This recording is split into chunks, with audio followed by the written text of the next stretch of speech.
Quý vị và các bạn thân mến, ngày hôm nay thì sáng nay bây giờ là 7 giờ sáng và Colorman lại tiếp tục mời quý vị và các bạn đi đến một cái địa điểm ẩm thực mới. Mọi người biết rồi, Colorman là gọi là đạo cơm tấm mà, đi đâu mà thấy có cái cơm tấm rồi thấy sườn nướng mà bốc khói nghi ngút là lập tức nhìn, lập tức là ghi vô bộ nhớ và quay trở lại liền. Nhưng mà ngày hôm nay thì cái địa điểm này nó có một điều rất là đặc biệt. Đây, bình thường mình đi ngang đi làm ở cái đường Hoàng Hoa Thám, mà đó, công ty của Colorman nằm ở Hoàng Hoa Thám và thường xuyên đi cái tuyến đường Phan Đăng Lưu và rẽ vào Hoàng Hoa Thám thì luôn luôn đã để ý cái quán cơm tấm này từ lâu rồi. Nhưng mà có một cái điều mà rất là thú vị, đây là quán cơm tấm không phải là lần đầu tiên Colorman ăn, nhưng lại là rất thân quen từ mấy chục năm trước rồi. Bởi vì ở đây là cái quán mình tự nhiên mình đột nhiên mình phát hiện ra cái anh bạn của mình, bạn học của mình ngày xưa ở trường Hoàng Hoa Thám đó, anh đứng anh nướng thịt là mình hết hồn, lập tức là mình phải quay trở vào. Đây là anh bạn của Colorman, ảnh tên là anh Út. Hai anh em là Út cũng sinh năm 69 phải không? Đó, 69 luôn, tuổi con gà, cùng tuổi với Colorman luôn nha. Trời ơi, thấy bạn mình mà đứng nướng thịt hết hồn hết vía luôn, mà thấy hấp dẫn quá nên lủi vô.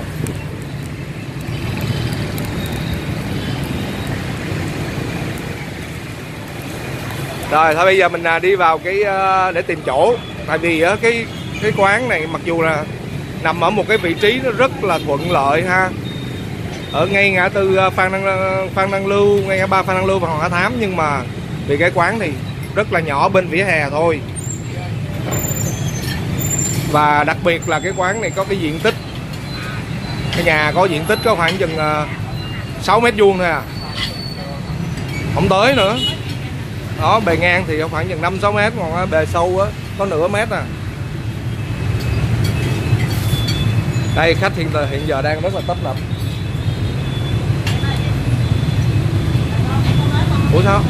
Ủa sao này không giữ cái chỗ này? Rồi phải giữ cái vị trí cho nó đẹp thì mới quay đẹp nhớ.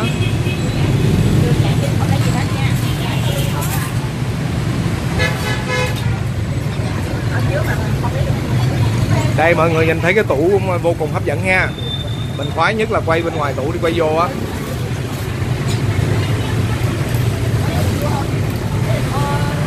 An, qua xíu chỗ trước đi. Ngồi vị trí đẹp thì quay nó mới lên mới đẹp được.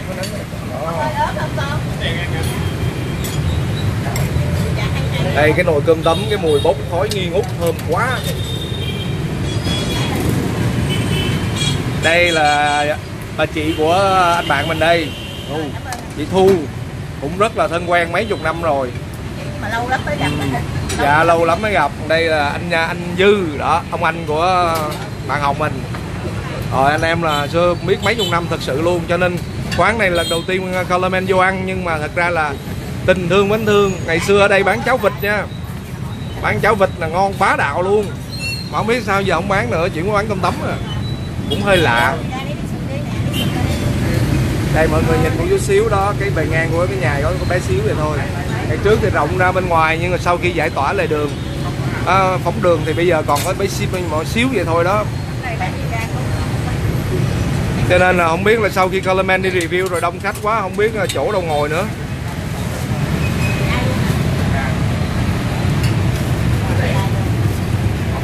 Ủa mình tiệm mình bán được bao nhiêu năm rồi hả chị?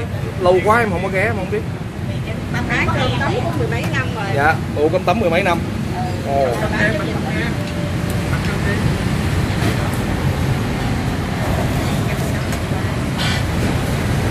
Sáng mình mấy giờ mở cửa hả chị?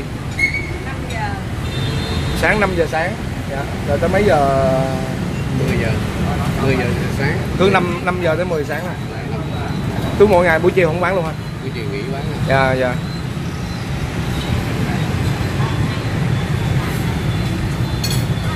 Ok rồi. Rồi cho em một dĩa sườn bì chả nha. Ở đây mà là có công chức, có học sinh, tại vì đây rất là gần cái trường học Hoàng Hoa Thám. Còn công chức trên cái con đường này thì rất nhiều. Đây mọi người có thể nhìn thấy ha. Rồi cho em một đĩa sườn bị chả.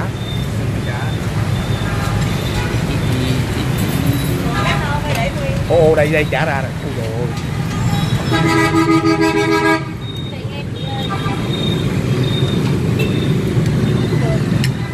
Ôi nhìn nguyên cái khoanh chả có vẻ hấp dẫn đây nha.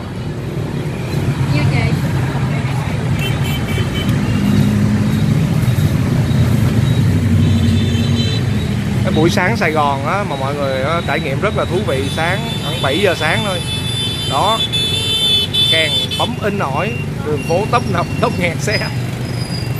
Chỉ có thể là Sài Gòn tôi yêu thôi.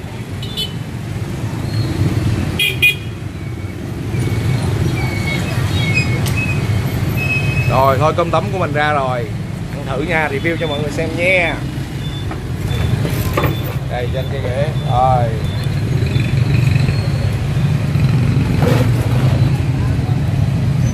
Rồi trước khi vào phần review thì đây hấp dẫn vô cùng. Rồi hôm nay giới thiệu luôn anh quay phim mới. Đây là anh An bảo vệ. Anh An bảo vệ mình, sáng nay không có ai bắt cóc đi luôn, đang đứng bảo vệ, giao lại cho ba tập vụ giữ bảo vệ công ty luôn, xong đi theo mình đi quay luôn. Rồi An giúp anh chút xíu nha. Đây rồi em cứ vậy giữ cái anh thôi. Rồi ok.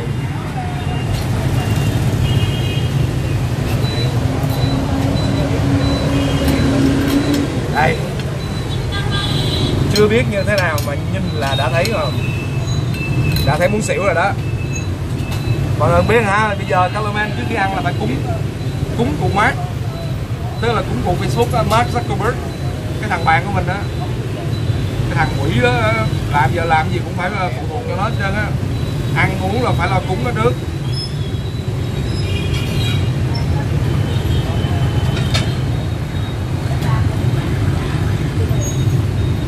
Đúng rồi, ăn đưa sâu vô lướt qua cái dĩa này. Em đẩy vô nè. Vô, sát xuống luôn. Sát nữa rồi lướt nhẹ qua. Đó, vậy nó mới hấp dẫn.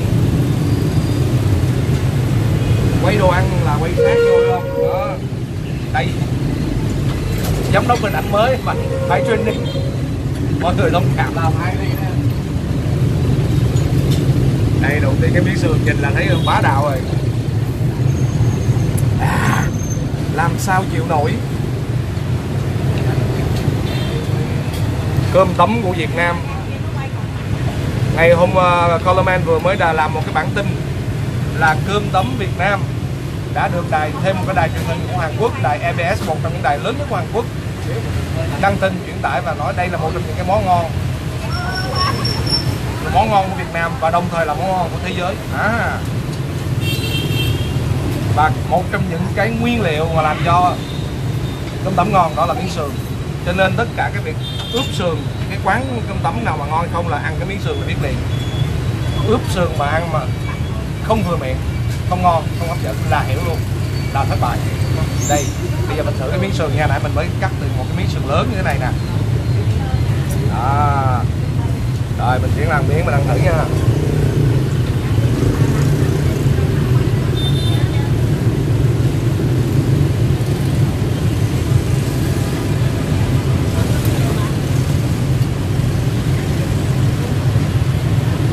Rồi nước mắm vô.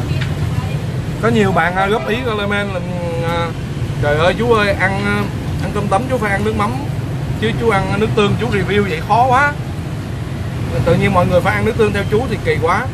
Nên cho nên là thôi Colorman cũng quyết định là thay đổi thói quen của mình vì khán giả thân thương. Nên bây giờ ăn cơm tấm là chỉ ăn nước tương thôi, ăn nước mắm thôi.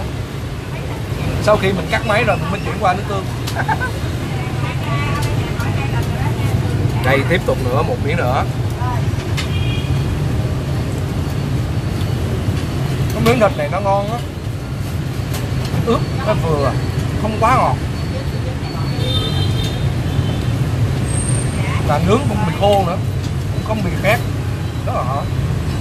Nhưng mà cái ngon thứ hai là bạn mình nướng đó, là người bạn học mình nướng cho nên là mình có nghĩa tình trong đó nữa, cho nên nó ngon hơn những miếng sườn bình thường mà mình ăn ở những quán khác. Rồi bây giờ mình thử cơm.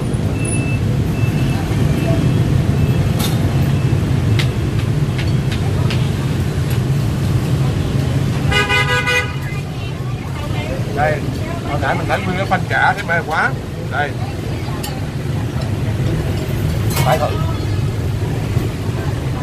Bởi miếng chả ra mà làm bên ngoài cái mặt nó vàng lương mà ngon ghê.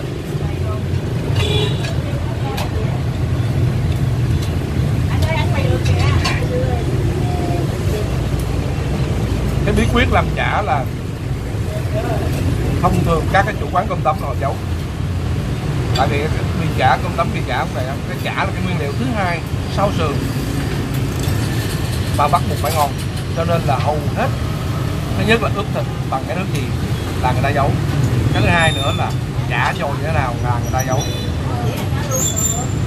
Mình chỉ cảm nhận được đây có trứng để có thịt, có cái gì sực mình không biết. Các bạn nào rành cơm tấm thì comment thêm cho Coleman để lần sau Coleman nói cho hay hơn nha. Đây còn cái lớp vàng bên ngoài mình không biết làm cách nào để cho vàng vậy luôn. Chỉ biết rằng chả ở đây rất ngon luôn.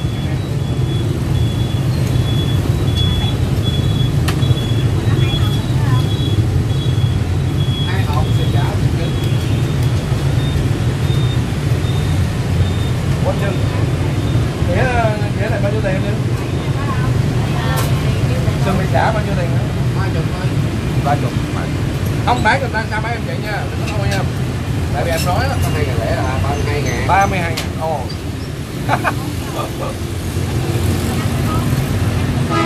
Cái sườn mì chả chất lượng như thế này chỉ có 32.000. Nhưng ông anh Dư, anh của bạn Út của mình là nói 30.000 thôi. Trời ơi, mình tưởng ông bớt mình dữ lắm. Mình xong mình mắc cỡ, mình kêu thôi anh nói bán ta sao bán em vậy, mình nghĩ chắc là nói mình phải 40. Cuối cùng nói là có 32.000. Tình nghĩa quá, bớt có 2.000. Thôi có còn hơn không, thà như giọt mưa. Mọi người biết bài hát không? Như giọt mưa vỡ tên trường đó, như giọt mưa. Ngày xưa mình với bạn mình là chuyên gia tối ngồi đây là đường nhậu, đờn guitar, chuyên môn hát những bài đó nên bây giờ vẫn nhớ. Thà như giọt mưa, có còn hơn không, có còn hơn không. Thôi anh giảm 2.000 thì mà lát mình trả đúng 30, không có trả thêm 2.000 đâu.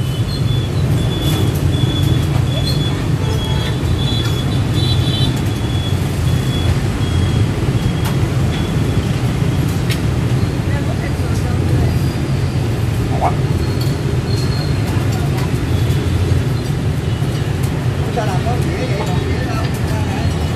Anh ăn rồi, ăn rồi.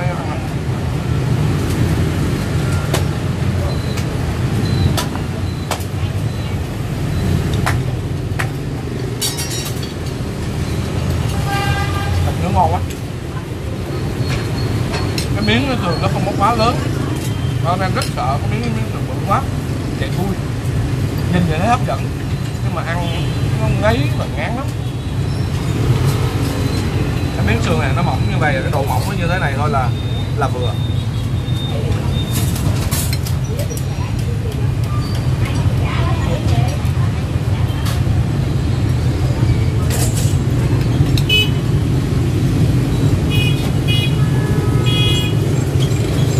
Quý vị và các bạn thân mến, như vậy là ngày hôm nay lại tiếp tục là một ngày rất là thú vị, vô cùng thú vị với Coleman thật sự. Tại vì không phải đi review một cái quán nào nó cũng có câu chuyện. Và câu chuyện của ngày hôm nay đó là bất ngờ gặp lại người bạn học của mình năm xưa, bằng tuổi mình, sinh năm 1969, bạn Út đang đứng nướng thịt đó.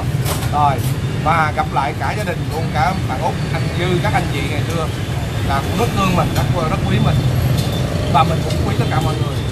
Và ngày hôm nay thì Coleman đưa mọi người đến một quán cơm tấm mà Coleman nghĩ rằng cũng là một trong những cái quán cơm tấm ngon mà mọi người phải thử, và tìm kiếm nó rất dễ. ngay cái ngã ba đường Phan Đăng Lưu và Hoàng Hoa Thám, ngay cái đèn xanh đèn đỏ mọi người sẽ thấy. Buổi sáng bán từ 6 giờ, từ 5 giờ chứ, 5 giờ sáng cho tới 10 giờ sáng, 5 tiếng đồng hồ mà thôi. Rất dễ tìm.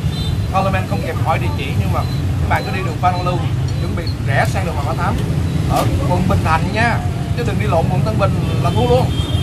Phan Đăng Lưu, Hoàng Hoa Thám, quận Bình Thạnh, ngay ngã tư đèn xanh này, ngã ba đèn xanh đèn đỏ, các bạn sẽ thấy có một cái tiệm rất là nhỏ, nhưng mà phía trước là xe dựng chật kín. Bên trong cái quán bé xíu, cái nhà bé xíu, chỉ có khoảng 6 mét vuông thôi, Coleman như vậy. Nhưng quán này đã bán được mười mấy năm rồi, gần 20 năm rồi, và trước đây là bán cháo vịt cực ngon. Nếu như mà các anh chị mà bây giờ trở lại mà nấu cháo vịt gỏi vịt thì Coleman bảo đảm Sài Gòn cũng khó có đối thủ. Và bây giờ thì xin chào tạm biệt và hẹn gặp lại quý vị và các bạn. Chúc quý vị và các bạn có một ngày làm việc thật là năng động, thật là vui vẻ. Yeah. Và đừng quên đăng ký kênh Coleman nha, để xem nhiều review quý vị nữa nhé.